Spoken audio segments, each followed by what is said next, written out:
예, 시편 14편 1절에서 7절 다윗의 시 인도자를 따라 부르는 노래. 어리석은 자는 그의 마음에 이르기를 하나님이 없다 하는도다. 그들은 부패하고 그 행실이 가증하니 선을 행하는 자가 없도다.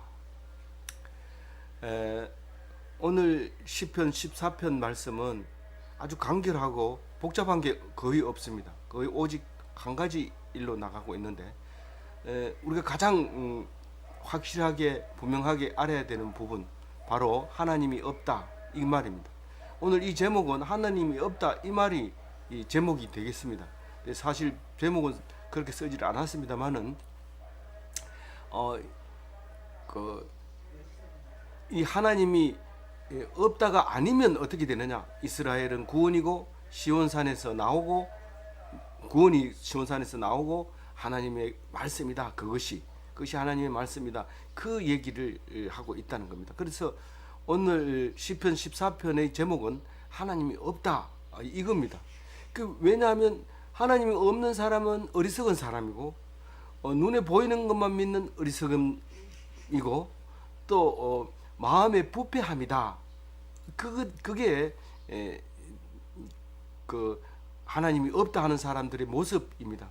그래서 1절부터 3절까지가 로마서에서 나오는 그 말씀이 이 말씀을 인용하게 되는데, 다 치우쳐 함께 더러운 자가 되고 선을 행하는 자가 없으니 하나도 없도다 하는 이 3절 말씀이 그 로마서 말씀이기도 하고 우리는 그것을 기억해야 되는 말씀이다. 그런 생각을 하고 있습니다. 마음이 어리석은 자, 그러니까 하나님이 없으면 어리석은 자고, 하나님이 없으면 부패한 자고, 하나님이 없으면 악한 자가 됩니다. 결국은. 그래서 우리가 죄가 뭐냐? 하나님을 떠났다. 악이 뭐냐? 하나님을 떠났다. 어리석은 게 뭐냐? 하나님을 떠났다.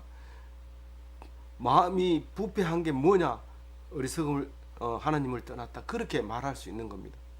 그래서 하나님이 없다는 얘기는 무슨 얘기입니까? 눈에 보이는 것만 있다. 그렇게 말하는 사람입니다.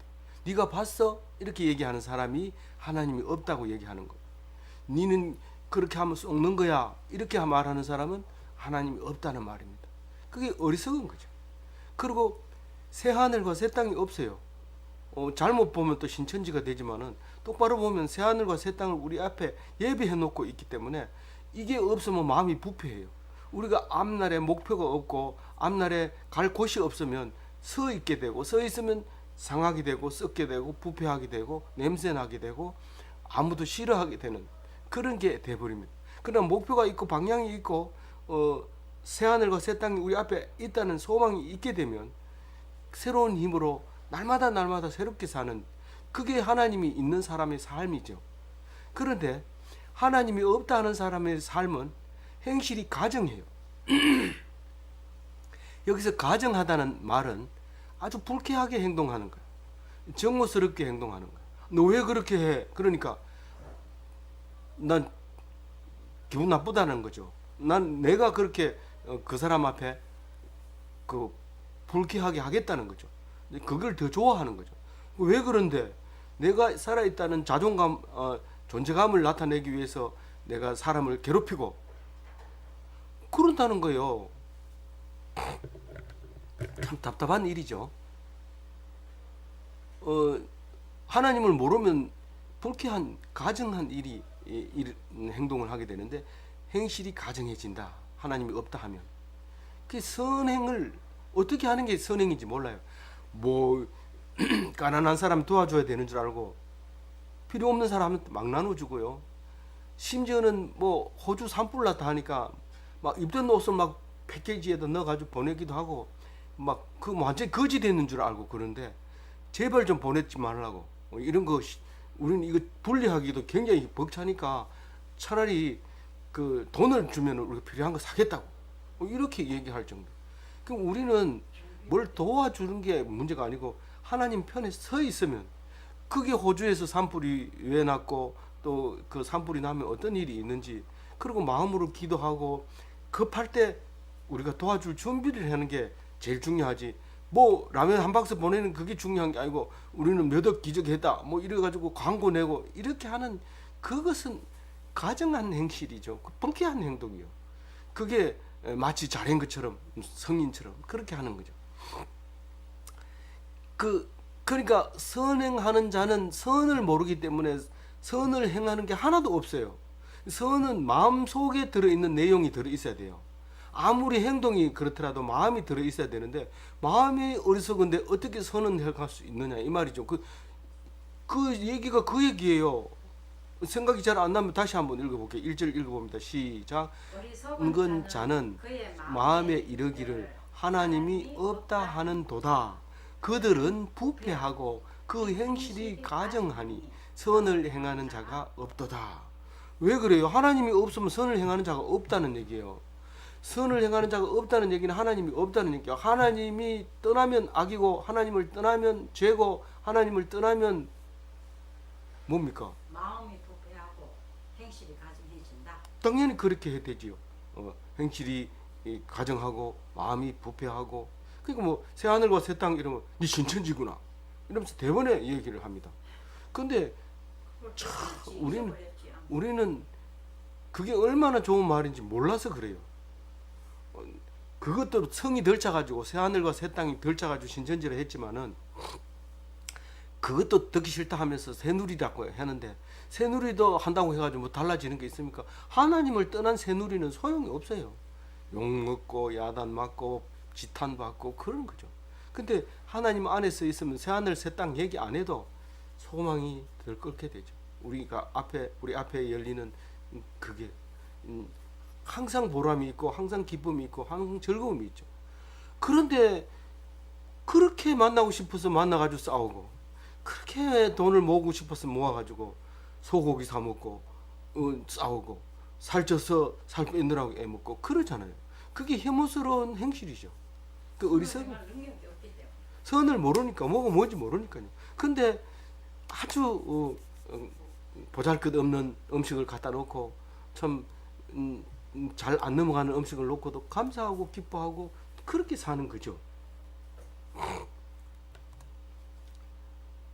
그 사무엘 하에 보면 이런 말이 나와요.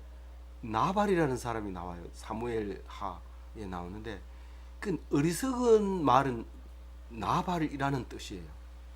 히브리어로 나발이라는데 사람 이름으로 쓸 때도 있고 이제 여러 가지를 쓰는데 이름을 나발이라고 지으면 안 됩니다. 그 우리나라 말도 뭐 마음에 안 넣으면 개나발 이러잖아요.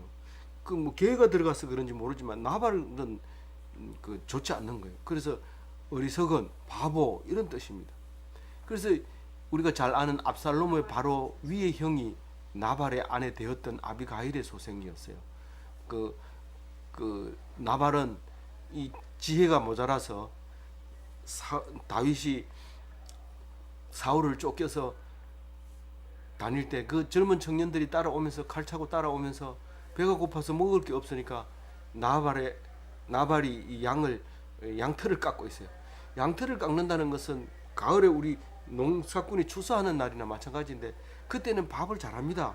꽁치를 이렇게 비스듬하게 꽁치 아니로 그 고등어를 비스듬하게 썰어 가지고 참 뭐 하나씩 주고 그러면 그날 너무 배부르게 먹죠. 그리고 재미있게 그 추수를 합니다. 그것은 가르쳐 주는 게 아니라 선조 때부터 내려오면서 몸소 지킨 거예요. 추수 날에는 잘 먹자. 그러면 없을 때는 좀 가난해도 그날을 생각하면서 기다리고 열심히 일을 할 수 있는데 그날까지도 막 이렇게 힘들게 시키고 밥을 적게 주고 일 더 많이 시키고 바쁘다 이러고 막 이러면 추수하러 갈 때는 딴 데가 놀다가 추수 다 했으면 들어오고 이래요 사람들이. 그러면 안 되죠. 그래서 소도 멍에다 이걸 씌우면 안 돼요. 이렇게 못 먹도록 입을 하는데 곡식을 떠는 소에게는 놔둬버려요. 그럼 곡식 이렇게 돌면서 곡식을 떨면서 한 입씩 이렇게 먹으면서 이렇게 돌면 그 소도 지치지 않고 일 시키는 사람도 힘이 안 들죠. 근데 이거를 없을 때처럼 막 강력하게 하면 우선 시키는 사람이 정신이 피폐해져 가지고 나중에 어떤 게가 좋은 건지 어떤 게 선한 건지 어떤 것이 기쁨인지 그거를 분별을 못 합니다. 그래서 남이 좋아할 때는 함께 좋아하고 남이라고 해서 대적이 좋아할 때는 내가 기도를 해야 되지만 그렇지 않는 경우에는 곡을 하면 같이 곡을 하고 즐거워하면 같이 즐거워해야 되지. 즐거워하면 잘난 척 하기는 이러면서 딴 데 가가지고 뭐 라면 사 먹고 또 뭐 저기 남들은 그렇게 통곡을 하는데 사람은 다 죽는 거야 뭐 이러면서 그렇게 하게 되면 하나님 편에 서 있는 사람이 아닙니다. 하나님이 우리에게 줄 때 생명을 얼마나 귀하게 줬는지 그것을 기뻐하며 감사하며 그렇게 살도록 되어 있는데 만들어 놓은 대로 안 살고 자꾸 반대로 가는 거야. 삐딱하게 여러 사람 모인 데는 가면 안 돼 이러면서 혼자 가고 또 뭐 혼자 놔두면은 또 내가 왜 혼자 해야 돼요 뭐 이렇게 하고 이런데 혼자 되면 혼자 하고 여럿이 모이면 같이 기뻐하고 그렇게 해야 되는 게 하나님을 아는 사람이고 선을 행하는 사람이에요. 그래서 뭐 이렇게 하다가 할 거 없으면 선교사 나가지 뭐 이런데 선교사가 최고의 지금 그 어려운 근데 그걸 불쾌하게 행동하면 안 돼요. 정성스럽게 선교사를 가면 안 돼요. 현실 도피로 가면 안 돼요. 내가 진짜로 사명을 가지고 그렇게 갔을 때 하나님이 인정해주고 도와주시고 큰 일을 하도록 하나님 쓰시는 거죠. 함부로 그렇게 현실이 안 맞다고 내가 선교사나 가야지 그런 얘기 조심하시기 바랍니다. 그리고 또 그렇게 되지 않기를 위해서 오랫동안 연수를 하고 이렇게 가야 됩니다. 그래서 이제 나발 생각하면은 압살롬을 생각해야 돼요. 왜요? 압살롬보다 먼저 태어난 사람이 이 나발의 아내 되었던 아비가일의 아내가 낳은 이름은 길르압입니다. 길르압은 별로 나오지 않아요. 그 나발의 아내가 뭐 어떻게 했는지 그렇게 잘 안 나오는데 어쨌든 길르압이인데 저기 그래요. 그럼 2절 한번 읽어볼게요. 여호와께서 하늘에서 인생을 굽어 살피사 지각이 있어 하나님을 찾는 자가 있는가 보러 하신즉. 그러니까 하나님은 늘 하나님에서 이렇게 지각이 있는 사람을 찾는 거예요. 뭘 생각하고 있는가, 어떤 생각을 하고 있는가, 지각이 있는 자가 있는가, 그걸 자꾸 찾는 거예요. 찾으니까 있어요, 없어요? 없다고 했어요. 그러니까 있는지 없는지 하나님이 어떻게 알아요? 찾았는데 없더라 그 말이에요. 그게 그 하나님을 찾는 자가 하나도 없다는 거예요. 아무리 어리석은 자 중에서 혹시라도 하나님을 찾는 사람이 있을까 하고 해봐도 없다는 거예요. 그게 하나님을 안 찾는 사람만 있다는 거예요. 그게 어리석은 사람만 있다는 거예요. 그게 2절 말씀이죠. 그래도 그 속에 뭐 한 사람이 없을까요? 없다는 거예요. 3절 읽어봅니다. 다 치우쳐 더러운 자가 되고 함께 더러운 자가 되고 선을 행하는 자가 없으니 하나도 없다. 이 선을 행하지 못해서 없는 거죠. 그래서 하나도 없는 거예요.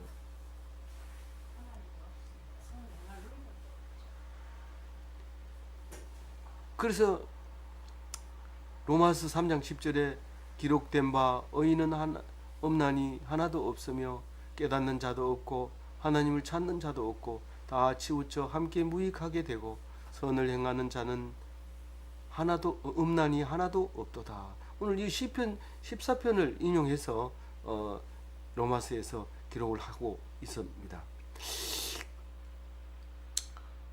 어느 성경에서 인용을 했을까? 14편에서 인용을 했다. 그래서 거기에 보면 4절에 보면 이런 얘기합니다. 죄악을 행하는 자는 다 무지하냐? 그들이 떡 먹듯이 내 백성을 먹으면서 하나님을 부르지 아니하는도다. 이게 무슨 말일까요?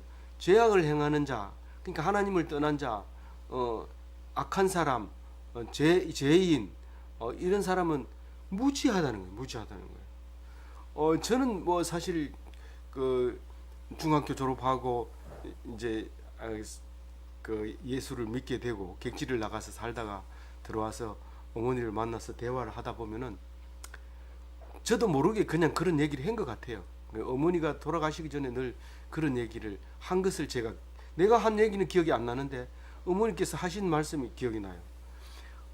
제가 그래서 막 어머니도 참 착하신 분이지만 앉으면 이제 남의 욕을 하죠. 누가 나쁘다, 누가 나쁘다 이러면 그럼 어머니하고 둘이 진솔하게 얘기를 합니다. 엄마 그것은 몰라서 그러는 거예요. 알면 그런 얘기 그렇게 못 해요. 늘 그렇게 얘기를 했죠. 그랬는데 어머니가 난 했는지도 모르는데 이제 다른 사람하고 이야기할 때 우리 애는 그걸 다 몰라서 그렇다고 얘기를 해요. 이렇게 얘기를 하는 거예요. 그거를 제가 지금까지 기억하고 있죠. 어머니는 제가 결혼하고 얼마 안 있어서 우리 첫째, 둘째 다 놓고 돌아가셨지만은 그렇게 했던 것이 어머님 입속에서 제가 했던 말이 생각이 났습니다. 그래서 우리는 그 무지에 대해서 알아야 되는데 자기 생각이 가장 옳다고 생각하는 게 그게 무지거든요. 그러니까 자기가 공부를 안 하면 자기 생각 말고는 어떻게 그게 나오겠어요. 그러면 내 생각 말고 다른 걸 가져와야 되는데 그걸 가져올 새가 없습니다. 그리고 자기 생각을 끄집어낼 시간이 없어요. 그냥 나오는 대로 죽이는 거죠. 그러면 그거는 무지한 거죠. 아는 지식이 없는 거예요. 그래서 그거를 깨우치려고 유대인들은 늘 하브루타를 하죠. 앉아가지고 네가 했는 얘기를 해봐라. 그럼 아니 설교자가 설교를 하면요 못 알아듣는 게 없습니다. 다만 좀 거부할 때는 언제 거부하냐면 잘난 체 하네 또 이럴 때나 또 너무 자기는 못하면서 뭐 이럴 때 좀 거부감이 가서 그렇지 모르는 이야기를 얘기한다든가 이런 일은 없습니다. 거의가 대부분. 그런데 네가 해봐라 그러면 그렇게 네가 잘하면 네가 한번 설교해봐라. 그러면 버벅거리고 딴소리 합니다. 그러면 무슨 말이에요?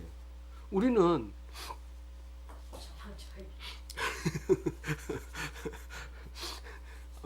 무지하다. 그러니까 내 생각을 하는 것이 아니라 내 생각을 하더라도 자꾸 하게 하는데 그게 이제 하브루타라는 거예요. 네 생각을 해봐라. 그리고 끝까지 들어주는 거예요. 그게 이제 나눔이라고 얘기를 하죠. 한 사람이 얘기할 때 잘못했더라도 책망하지 않습니다. 근데 이제 제가 좀 마음에 안 들면 손짓하고 손발짓하고 이런데 그 사실은 끝까지 참아야 돼요. 그걸 참아야 되고 그래서 얘기가 다 끝날 때까지 저 얘기 하려고 그랬구나. 그리고 또 제가 만약에 심기를 건드려서 제가 고통을 당하면 당해야 되죠. 근데 그거를 못하도록 막는 게 이제 아내죠. 모든 아내가 다 그렇습니다. 그런데 하여튼 우리는 자꾸 이야기를 하고 나누어야 되는 시간이 많이 가져야 돼요. 근데 그거를 실패하면 오히려 나눈다는 게 썩어버리지만은 진짜 제대로 하려면 딱 정한 시간에 자기가 하고 싶은 말을 준비해서 해야 돼요. 그냥 하는 게 아니고 준비해서 해야 자기 속이 꽤 나오고 다른 사람에게 인정받고 그렇게 해서 이렇게 죄악을 짓지 않는 무지를 갖지 않는 그런 예배도 그렇게 해야 되고 나눔도 그렇게 해야 되고 묵상도 그렇게 해야 되는 거죠. 그래서 그러니까 4절 말씀은 쉽지 않는 단어긴 구절이긴 해요. 그러나 이제 그들이 떡 먹듯이 내 백성을 먹으면서 이 말은 조금 이제 지도자들을 야단치는 것 같죠. 그게 이거를 다른 우리 현대어 성경에는 백성을 약탈해서 먹고 이렇게 바꿔서 번역을 했어요. 백성들을 그렇게 괴롭히고 약한 자를 긍휼히 여기지 않으면서 자기는 하나님 앞에 긍휼을 여기 달라고 불러 달라고 부르지도 아니하는도다 이 말입니다. 자기 하나님이 보면 이 긍휼히 여기지 않는 자는 하나님이 긍휼히 여기지 않거든요. 그렇게 하면 자기는 돌아서서 하나님 죄송합니다. 제가 불쌍히 여기지도 않았습니다. 저를 불쌍히 여겨 주십시오라고 기도를 했다면 그 다음부터는 불쌍히 여기지 않을 겁니다. 그 사람이. 그러니까 그걸 안 하니까 하나님은 안 부르짖으니까 계속 그 속에서 썩어버리고 부패하고 이제 그 새하늘과 새 땅은 그 사람에게는 없는 거죠. 그게 무지죠. 그게 죄악을 행하는 거죠. 5절을 읽어봅니다. 그러나 거기서 그들은 두려워하고 두려워하였으니 하나님이 의인의 세대에 계시니라. 그 무익할 그러니까 어리석은 자, 하나님이 없다 하는 사람이 두려움에 쌓여 있는 거예요. 두려움으로 떠는 거예요. 어리석은 자가. 왜 그렇습니까? 하니까 하나님은 의인의 세대 속에 계셨다는 거예요. 의인의 세대 속에. 그러니까 의인 한 사람밖에 없는데요. 그게 바로 하나님이 계시는 곳이다라는 거죠. 뭐 우리 학원 복음화 이래가지고 온 학생들이 기독교를 믿도록 하겠다고 언제부터 옛날부터 지금까지 그러고 있습니다. 그래서 참 애쓰십니다, 수고하십니다 이렇게 말은 해드리지만은 이게 불가능합니다. 전부 의인이면은 이게 안 돼, 의인이 아닙니다. 그래서 복음은 전해야 되지만 전하는 것만 우리가 하는 거지 강제로 복음화 시켜가지고 이름 등록시켜서 명단 올리고 그래서 100% 복음하다 이렇게 하는 그건 안 맞는 거예요. 그건 또 신천지가 되는 거예요. 그래서 현수막에다가 수십만 명이라고 써가지고 사진 찍어서 그럼 사람들이 막 떼거리로 모이니까 더 모입니다. 우리 저기 성경 같이 공부했는 사람들도 전화해서 내일 모입니다 오세요 이러면 첫 번째 하는 말이 뭐 말인지 아세요? 몇 명 모입니까? 이럽니다. 나와 봐야 알죠. 자기가 나와야 딴 사람 보고 나오죠. 나오지도 않으면서 대번에 첫 번부터 그렇게 물어보는 거죠. 그게 바로 무지하는 거예요. 그래서 의인 한 사람에게 하나님이 계시면서 사람들이 두려워하는 하나님이 계신다는 것을 알려주는 거죠. 그 의인 한 사람이 가난한 자예요. 6절에 가난한 자. 6절 읽어봅니다. 시작. 너희가 가난한 자의 계획을 부끄럽게 하나 오직 여호와는 그의 피난처가 되시도다. 그 가난한 자의 계획을 부끄럽게 하는 거 어떤 거예요? 네가 그렇게 한다고 보자 한번. 네가 하는지. 그러면서 그럼 내가 하면 안 되겠네. 이렇게 부끄럽게 만들어 버리는 거예요. 그러니까 근데 이 가난한 자가 의인이라면 예, 그런 말도 있죠. 가난한 자가 하나님의 힘을 입고 되지도 않는 일을 할 때 그렇게 못하게 계획을 하고 있지만 하나님은 다 그렇게 못하게 하는 것까지도 알고 그 사람이 일을 성취시키게 해주는 겁니다. 그게 뭐라고요? 피난처가 되주신. 예, 가난한 자, 의인 그 속에 하나님이 계셔서 그 사람의 의인의 피난처가 되고 하나님의 도우심이 되고 하나님의 바위가 돼 주신 거죠. 그러니까 사람들이 놀래죠. 깜짝 놀래죠. 아니 저런 게가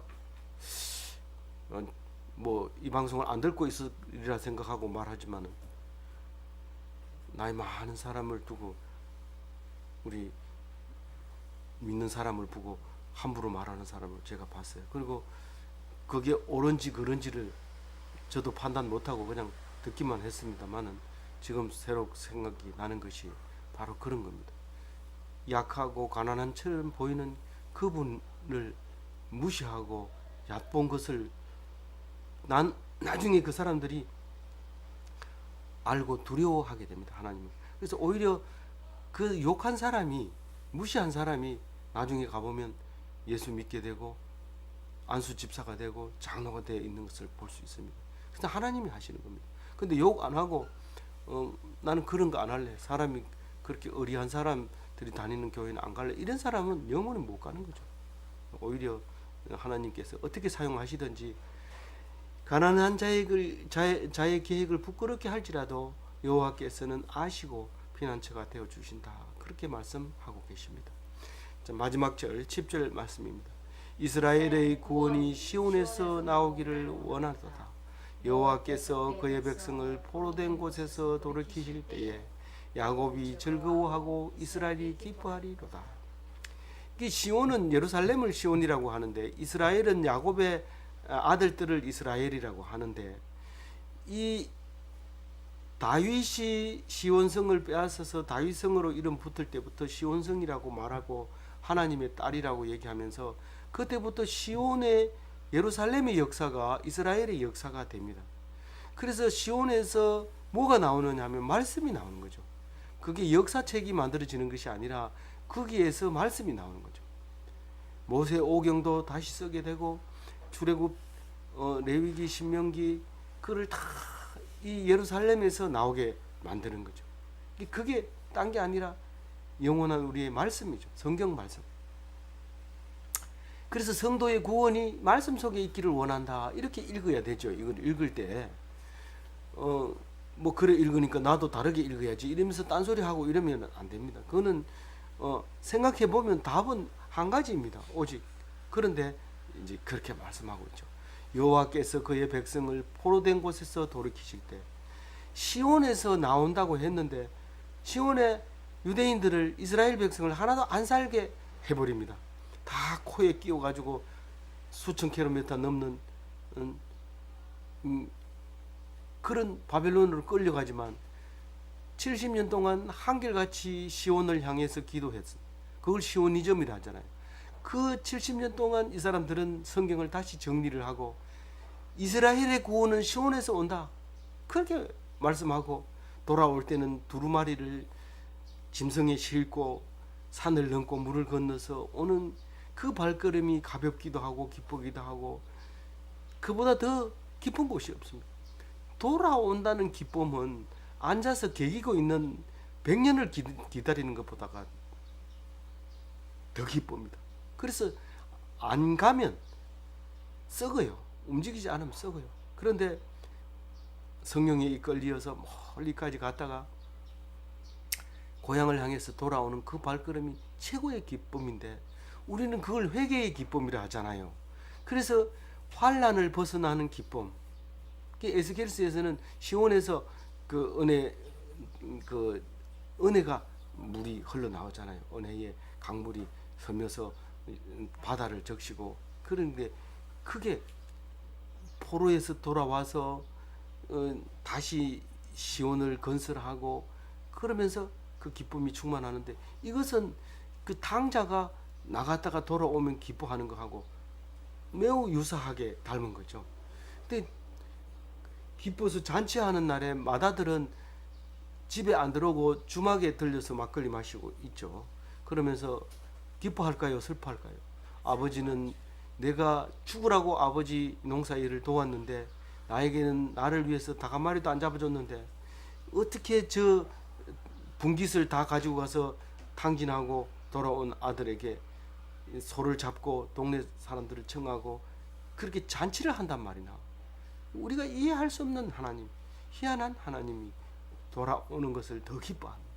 그래서 환난을 주고 어려움을 줄 때 기뻐해야 됩니다. 왜냐하면 기뻐하는 나를 더 기쁘게 하기 위해서. 똑같은 거 매일 주면은 질려서 못 먹지만은 며칠 굶겼다가 주면은 너무 좋아하고 감사합니다. 김치 안 먹는 어린이 있거든. 굶기세요. 그러면 김치 잘 먹습니다. 우리는 김치만 가지고도 너무 현미에다 김치 최고 맛있는 게 뭐냐고 물으면 아마 배고플 때 먹는 현미와 김치 그 이상은 없다고 말할 수 있습니다. 감히 말할 수 있습니다. 다른 사람이 그렇게 얘기하는 것도 들었습니다. 그러니까 우리는 경험한 사람들의 말을 귀담아 들어야 됩니다. 오직 돌이킬 때, 포로에서 돌이킬 때 즐거워하고 기뻐하리라. 우리가 어려움을 당하면 미래적 영감을 가지고 실망하지 말고 넘어지지 말고 끝까지 견뎌서 승리하는 기독교인이 되시기 바랍니다. 감사합니다. 기도하고 마치도록 하겠습니다. 하나님 아버지 감사합니다. 하나님께서 시편을 주셔서 기뻐하게 하시고 즐거워하게 하시고 그 환난 날을 잘 이기게 하여 주신 걸 감사합니다. 우리는 말씀은 안 읽어서 어리석어서 하나님 이 환난이 빨리 지나가게 해주세요 라고 기도하지만 하나님은 아니다, 아직 너가 나를 보지 않고 있구나, 계속 더 환난을 받아라, 그렇게 얘기할 때에 아멘 하고 더 견딜 수 있는 힘을 우리에게 주옵소서. 우리는 하나님 앞에 서약하고 잘해주면 하나님을 잘 모시겠습니다 그렇게 말하지만 곧 잊어버리고 언제 그렇게 했느냐는 듯이 잊어버립니다. 우리에게 그렇게 말했던 첫사랑을 기억하게 하시고 하나님만 매달리고 어리석은 짓을 하지 않는 오늘 되게 하여 주옵소서. 말씀 붙잡는 사람 되게 하여 주옵소서. 감사하옵고 우리 주 예수 그리스도 이름으로 기도 올리옵나이다. 아멘.